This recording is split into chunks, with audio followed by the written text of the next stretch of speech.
LPU ప్లేస్మెంట్ల రికార్డులు సృష్టిస్తోంది. Final year student 2.5 కోట్ల ప్యాకేజ్ పొందుతున్నారు. 1700 మందికి పైగా ఎల్పియు స్టూడెంట్స్ 10 లక్షల నుంచి 2.5 కోట్ల ప్యాకేజెస్ పొందారు. విద్యా విప్లవం ప్రారంభమైంది లవ్లీ ప్రొఫెషనల్ యూనివర్సిటీలో. రాష్ట్రానికి ప్రజలకు కూటమి సర్కార్ చేసింది శూన్యమని మాజీ మంత్రి పేర్ని నాని విమర్శించారు. పనులకు నిధులు ఇవ్వడం లేదని మినీ మహానాడులో ఎమ్మెల్యేలే స్వయంగా చెప్తున్నారని ఆయన అన్నారు. ఇలాంటి నేపథ్యంలో కడపలో జరగబోయేది మహానాడు కాదు, దగానాడు అని విమర్శించారు పేర్ని నాని.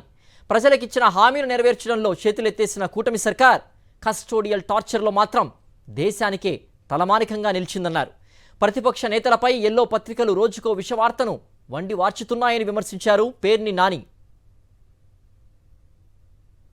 మొత్తం మిథున్ రెడ్డే కర్త కర్మ క్రియ అంతా కూడా మిథున్ రెడ్డే ఈ డబ్బులన్నీ కూడా వాళ్ళ కంపెనీలోకి తీసుకుని ఆ కంపెనీ నుంచి అసలు నాయకుడికి ఇచ్చేవాడని రాస్తారు. సిగ్గుపట్టం కానీ అరే రోజుకో రకమైన స్టోరీ రాయటం ఏంటి అంటే ఇదంతా ఎట్లా అంటే ఎవరన్నా కథ రాయితీతే ఒక స్టోరీ పట్టుకుని హీరో దగ్గరికి వెళ్ళాడనుకోండి, ప్రొడ్యూసర్ దగ్గరికో ఆ లైన్ మార్చి ఇది బాగాలేదంటే మళ్ళీ వచ్చి తెల్లారి ఇంకో లైన్ మార్చి తీసుకెళ్తాం, ఇంకో పాత్రను చంపేయటం, కొత్త పాత్రను సృష్టించడం. దానికి దీనికి తేడా ఏమైనా ఉందా అని అడుగుతున్నాను. రోజుకొక కథ వండి వార్చడం ఈనాడు ఆంధ్రజ్యోతి.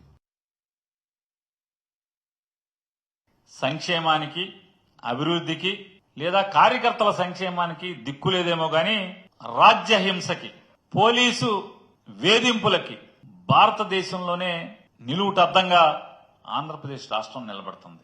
కస్టోడియల్ టార్చర్ ఆంధ్రప్రదేశ్ రాష్ట్రంలో కస్టోడియల్ టార్చర్ అనేది భారతదేశంలో తలమానికంగా ఆంధ్రప్రదేశ్ రాష్ట్రం నారా చంద్రబాబు నాయుడు, పవన్ కళ్యాణ్, లోకేష్ నాయుడు ఈ ముగ్గురు నాయకత్వంలో నడుస్తున్నటువంటి ప్రభుత్వం కస్టోడియల్ టార్చర్ కి దేశంలో తలమానికంగా విరాజిల్లుతోంది.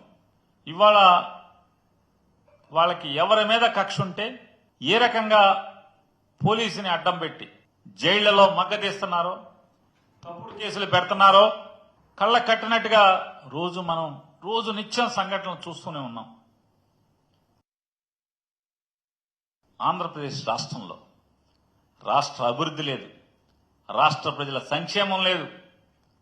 పోనీ వీళ్ళు ప్రగల్భాలు పలికినట్టు ఉత్తర కుమార ప్రగల్భాలు పలికినట్టుగా కార్యకర్తలకు ఏమన్నా పొడి చేస్తున్నారా అంటే అది లేదు అని మొత్తం తండ్రి కొడుకులు ఇద్దరే మూటలు కట్టుకుంటున్నారు. దాంట్లో ఓ చిన్న మూటేమో నెల ఆయన ఎవరికో ఇస్తున్నారు తప్పితే ఆ ముగ్గురికి తప్పితే ఎవరికి ఏ లబ్ధి లేదనేదేమో కార్యకర్తలు ఏడుస్తున్నారని మనకి టీవీలు పేపర్లు అన్నీ చెప్తున్నాయి.